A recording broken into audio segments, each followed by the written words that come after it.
النبي أولى بالمؤمنين من أنفسهم وأزواجه أمهاتهم.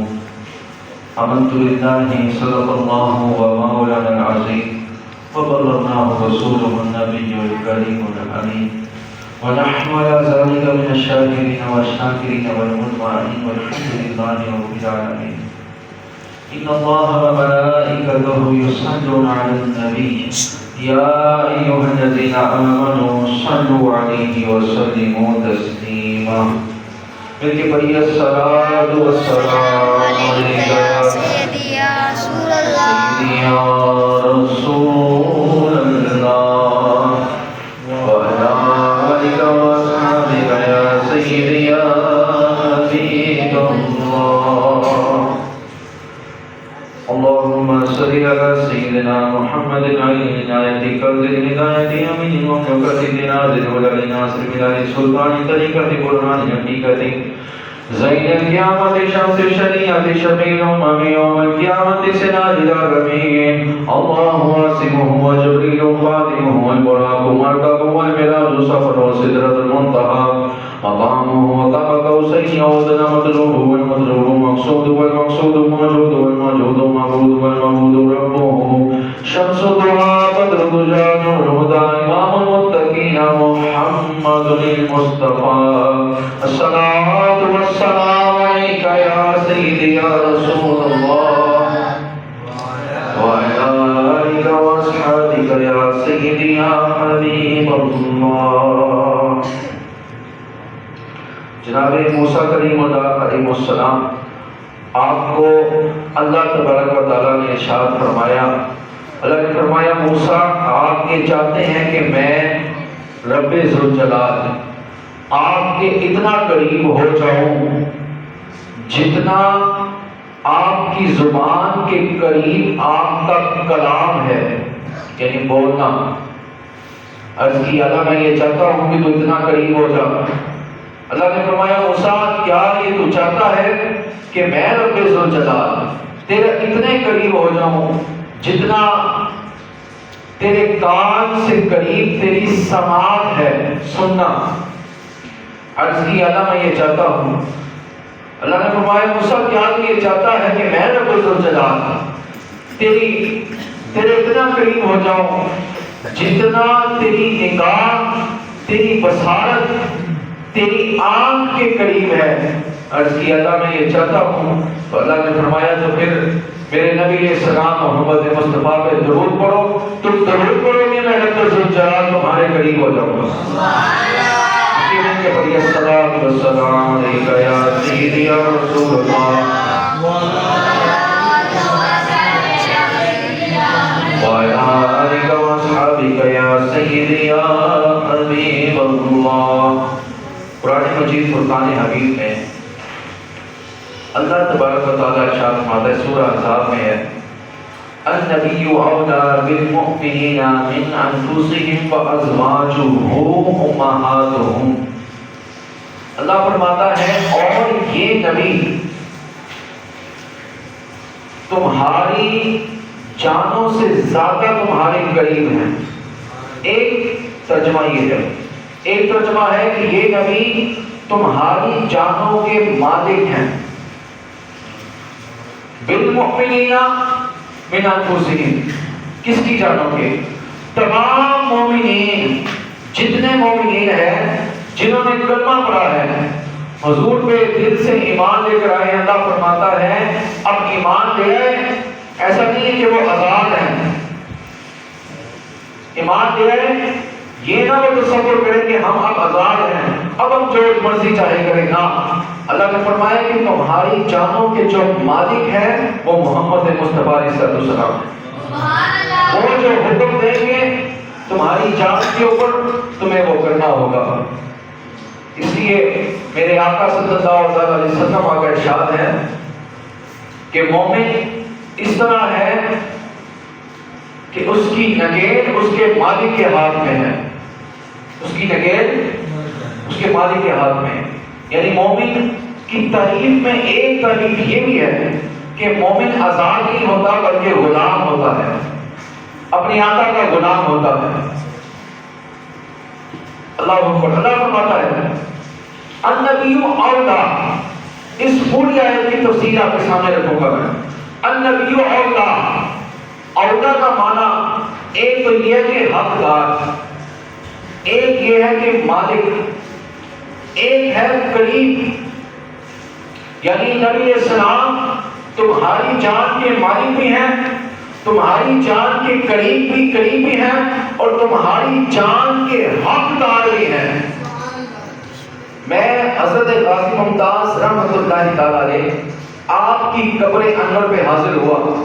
وہاں آپ کے مزار پہ یہی آیت لکھی ہوئی النبی اولا بالمؤمنین من انفسہم وازواجہ امہاتہم، کہ یہ نبی تمہاری جانوں کے مالک ہے. ہم نے تو صرف یہ آیتیں سنائی ہیں نا، ہم نے تو صرف تفسیر بیان کی ہے نا. انہوں نے تو یہ جان حضور کی بارگاہ میں پیش کر کے بتایا ہے. اسی حضرت نے کہا کہ کروں تیرے نام پہ جان فدا، نہ ایک جان، نہ بس ایک جان، دو جہاں فدا. آقا جو فرماتے ہیں کروں تیرے نام پر. حضور علیہ السلام کی شان تو ورائے ورا ہے نا.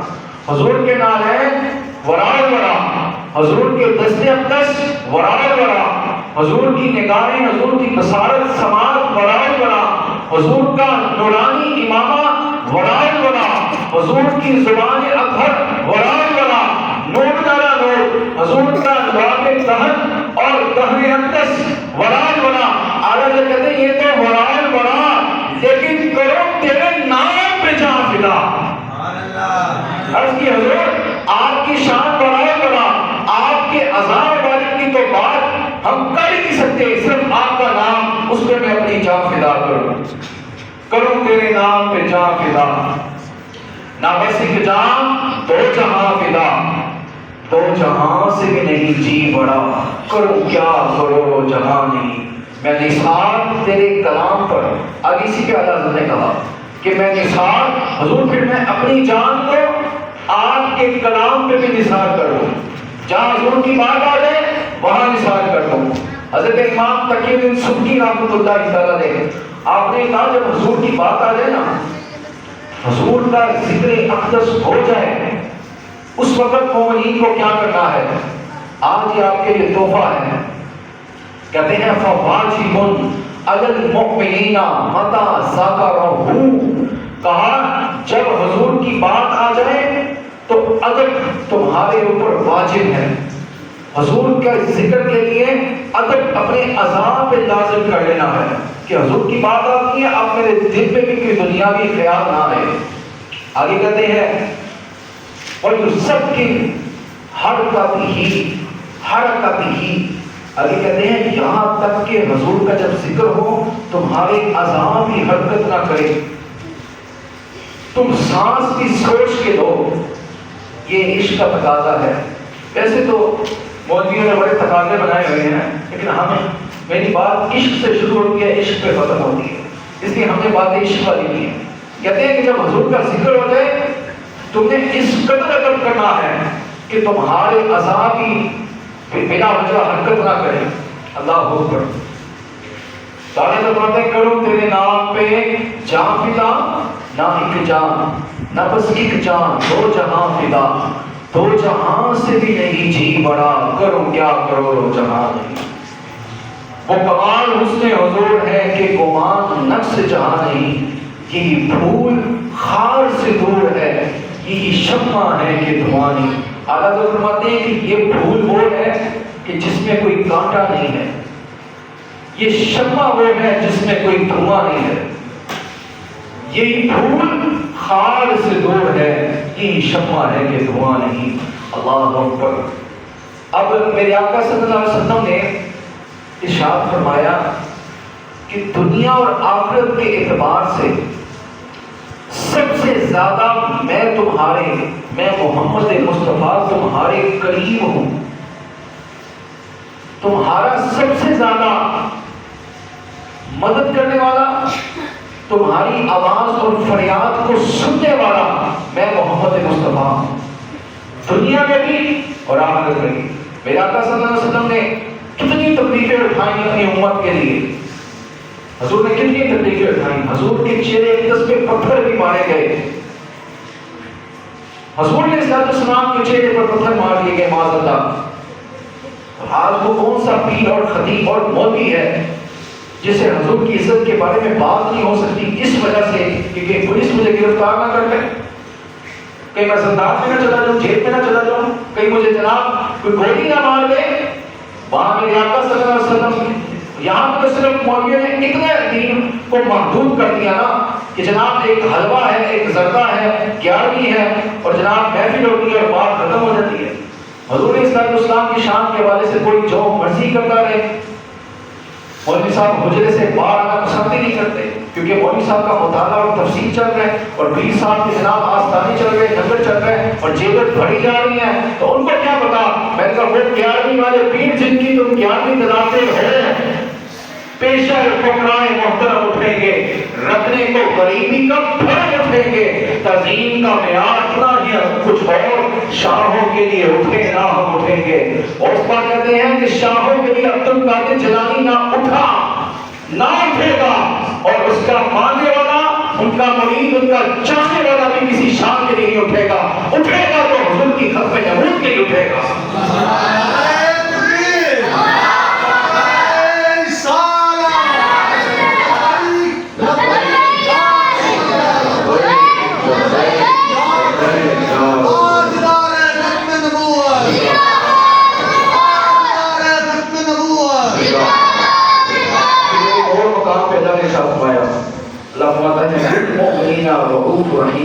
اللہ فرماتا ہے کہ مومنوں پہ یہ رحیم بھی ہے، رؤوف بھی ہے۔ اچھا اب یہاں پہ میں نے جو ابھی آیت پڑھی تھی، ابھی میں ایک لفظ النبی اولا اسی کی تفسیر بیان کر رہا ہوں آپ کے سامنے۔ اولا کا ایک معنی لطف و کرم فرمانا بھی ہے، رحم فرمانا، لطف و کرم فرمانا۔ حضور نے فرمایا کہ میں دنیا میں بھی اور آخرت میں بھی جب حشر کا میدان لگے گا نا اور امتی، حضور صلی اللہ علیہ وسلم کا امتی جب انبیاء سے ہوتے ہوئے جناب آدم، جناب نوح، جناب موسیٰ، جناب عیسیٰ، انبیاء سے ہوتے ہوئے اس کو کوئی چارہ نہیں ملے گا، اس وقت میرے آقا صلی اللہ علیہ وسلم اللہ کی بارگاہ میں اپنی امت کی خاطر اپنی دستار بھی اتار کے رکھ دیں گے۔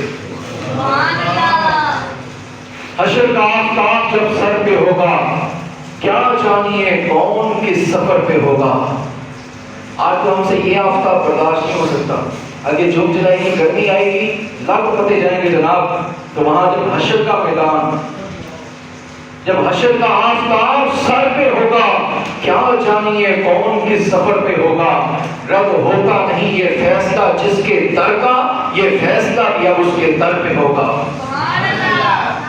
میرے آقا صلی اللہ علیہ وسلم نے فرمایا دنیا میں بھی آخرت میں میں تمہارا معاون ہوں، تمہاری مدد کرنے والا ہوں۔ آگے سنیں، آقا علیہ السلام نے فرمایا کہ میری مثال تمہارے لیے اس طرح ہے، حضور نے میری مثال تمہارے لیے اس طرح ہے جیسے ایک شخص نے آگ کو بھڑکایا، آگ کو بھڑکایا، اس کی روشنی ہوئی اور پھر اس کو شمع سمجھ کے لوگ آئے، لوگ سے برات یہاں پہ وہ پروانے ہیں، شمع سمجھ کے پروانے آئے اور اس میں گرتے چلے گئے اور وہ آدمی اس کو روکتا گیا۔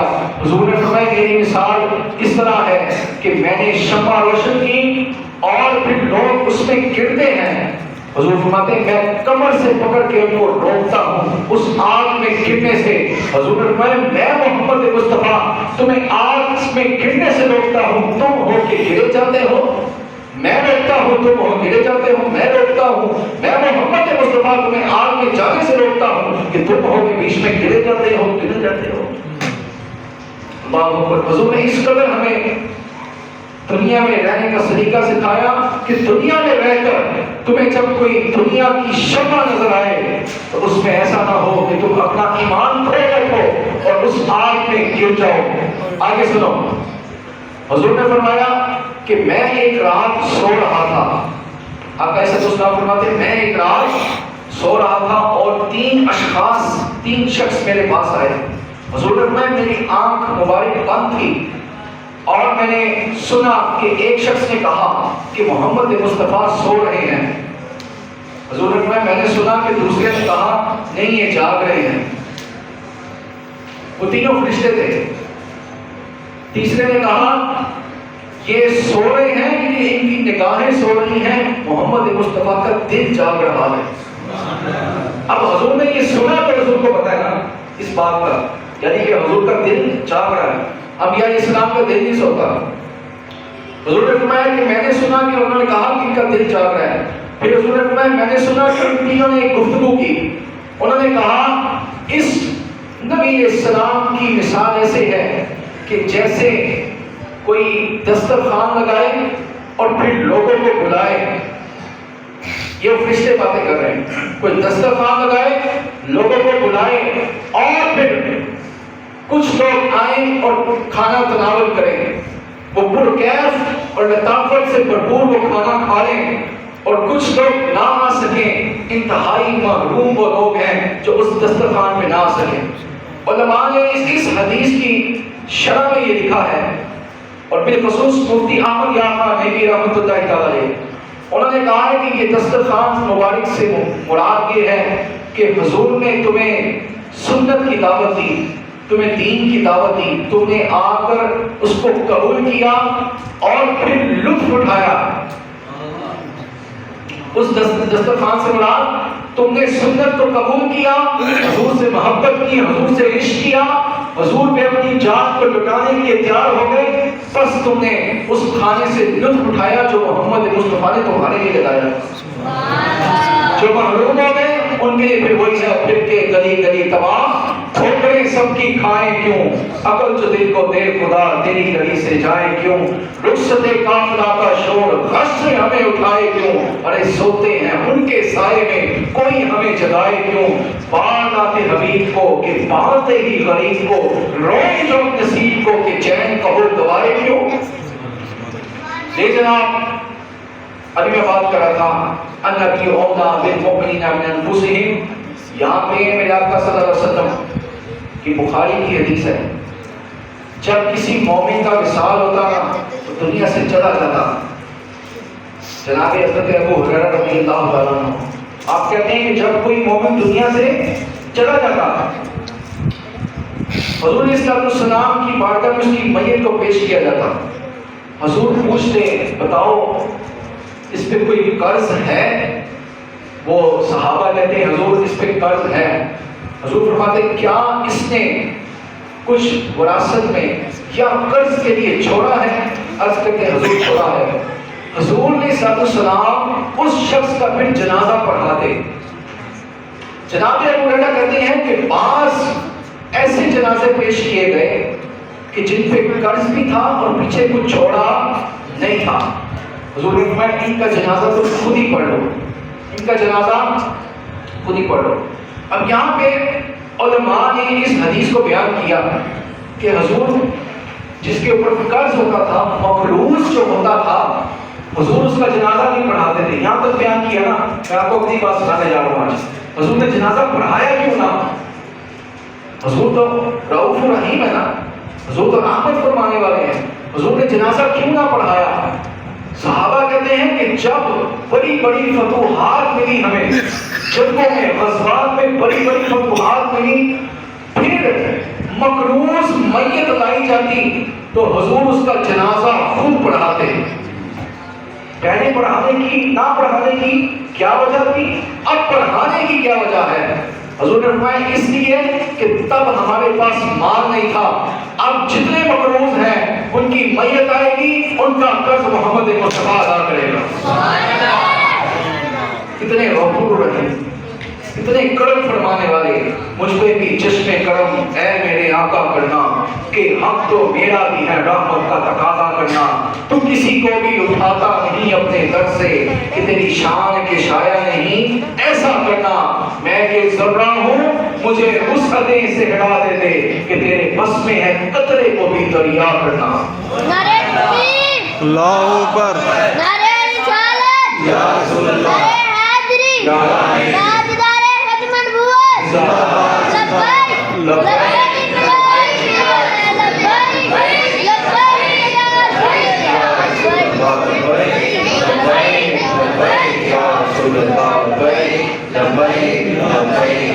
اعلیٰ حضرت فرماتے ہیں پل سے اتارو کہ راہ گزر کو خبر نہ ہو، جبریل پر بچھائیں پر کو خبر نہ ہو، کانٹا میرے جگر سے غم روزگار کا یوں کھینچ لیجئے کہ جگر کو خبر نہ ہو، اور فریاد امتی جو کرے حال زار میں ممکن نہیں کہ خیر بشر کو خبر نہ ہو، اور ایسا گھما دے ان کی بنا میں ہمیں کہ ڈھونڈا کرے پر اپنی خبر کو خبر نہ ہو۔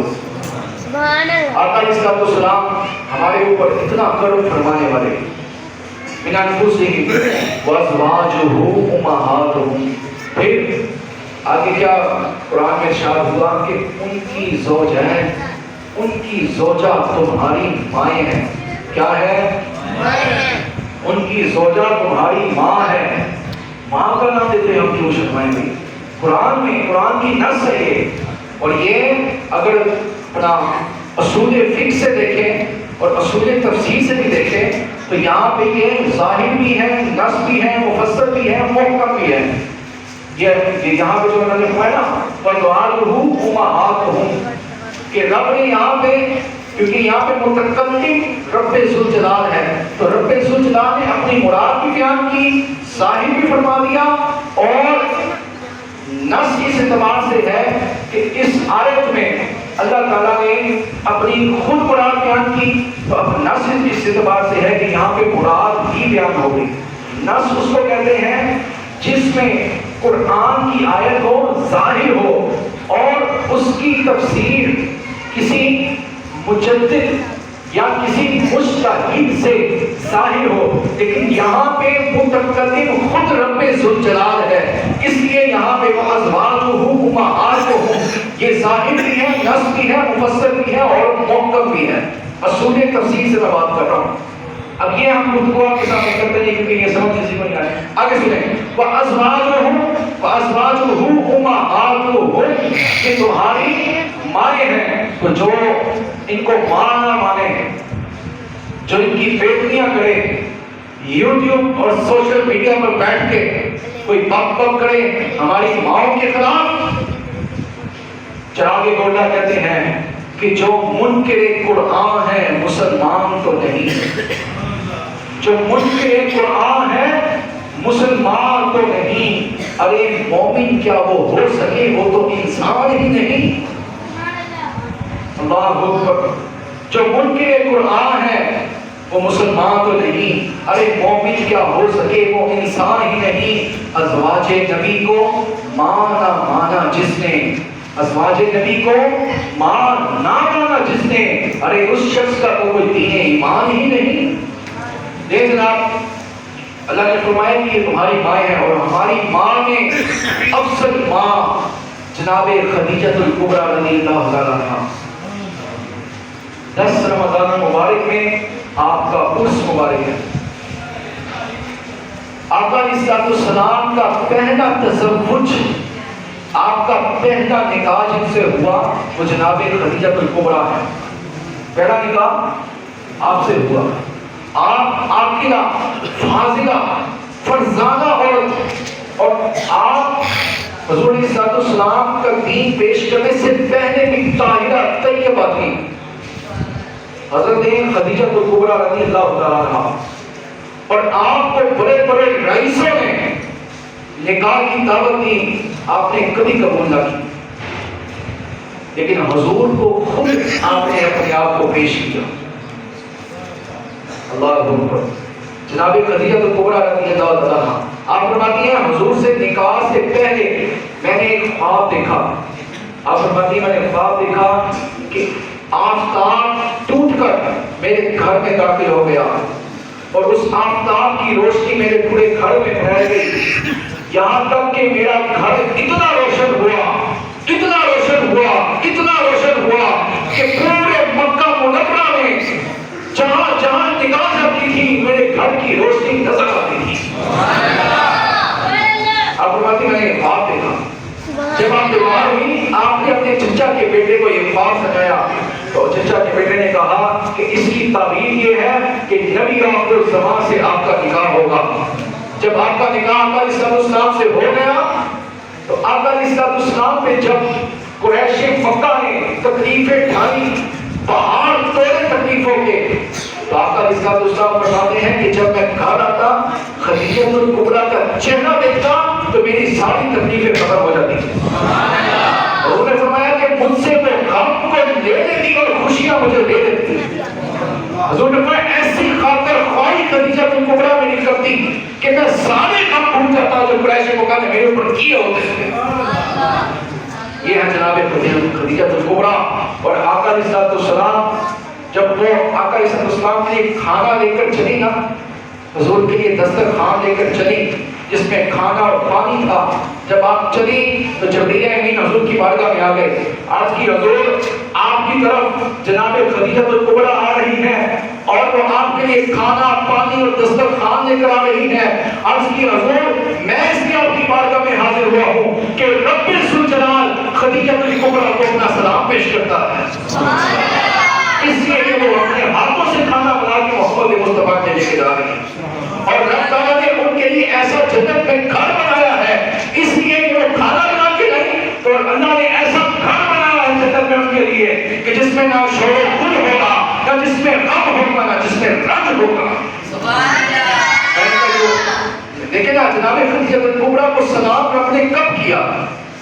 سلام کب کیا؟ جب آقا کے لیے وہ کھانا بنا کے لے کے جا رہے ہیں۔ بتاؤ بھی میں یہاں بات کروں، کوئی مولوی، کوئی پیر، کوئی خانقاہ کا جناب کوئی سجادہ نشین مجھے اس بات کو بتائے کہ جناب خدیجہ الکبریٰ نے اس ٹائم روزے رکھے تھے، نمازیں پڑھی تھی، حج کیا تھا، عمرے کیے تھے، نوافل پڑھے تھے، تسبیحات کی تھی کہ رب نے ان کو سلام کر دیا؟ محبوب کے لیے دل سے کھانا بنایا تھا تو رب نے ان کو سلام کہہ دیا۔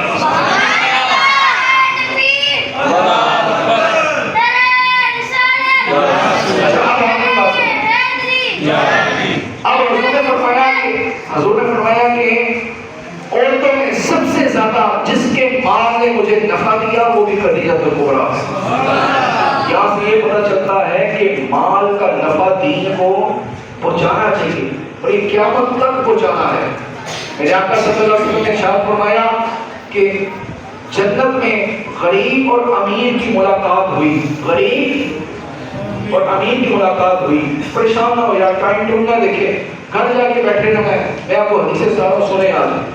حضور نے فرمایا کہ غریب اور امیر کی ملاقات ہوئی جنت کے باہر، غریب فوری طور سے جنت میں چلا گیا، امیر کو روک دیا گیا۔ حضور نے فرمایا کہ اللہ نے فرمایا کہ تم اندر نہیں جا سکتے۔ امیر وہاں پہ کھڑا رہا، انتظار کرتا رہا، کرتا رہا، پھر اس کو وقت ملا اور اس سے پوچھ گچھ ہوئی کہ مال کہاں سے آیا، کہاں خرچ کیا، دین پہ کتنا خرچ کیا۔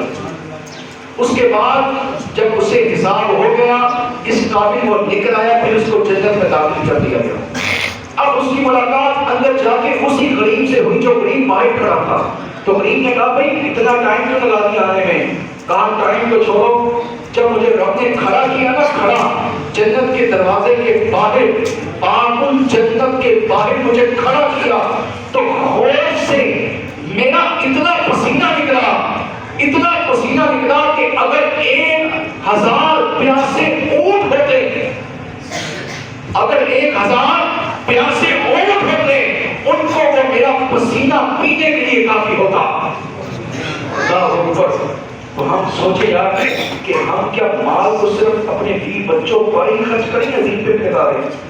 دین سے بڑا میں کوئی یہ سمجھے کہ مولوی آج پیسے مانگ رہا ہے، سنیں میں آیت پڑھ دیتا ہوں، لعنت اللہ والملائکۃ والناس اجمعین، اس پہ اللہ کی بھی لعنت، اس پہ فرشتوں کی بھی لعنت، اس پہ انسانوں کی بھی لعنت جو مولوی بیٹھ کے اپنی ذات کے لیے کوئی روپیہ مانگے۔ پیش کرنا ہے تو دین کو کرنا ہے، مساجد کو کرنا ہے، مدرسے کو کرنا ہے۔ ہمارے یہاں پہ علامہ احسان علی قادری کی طرف سے یہ پیغام ہے یا صاحب مدرسہ بن رہا ہے جہاں پہ علم دین پڑھایا جائے گا، اور اس مسجد کے حوالے سے بھی آپ تعاون کریں، یہ قاری صاحب بیٹھے ہیں، اس حوالے سے آپ تعاون کریں اور دین کو کچھ پیش کریں۔ یقین جانیں پیش ایک کریں گے رب دگنا چگنا کر کے عطا فرمائے۔ اللہ تعالیٰ آپ کو مجھے یہ توفیق فرمائے۔ وما علیہ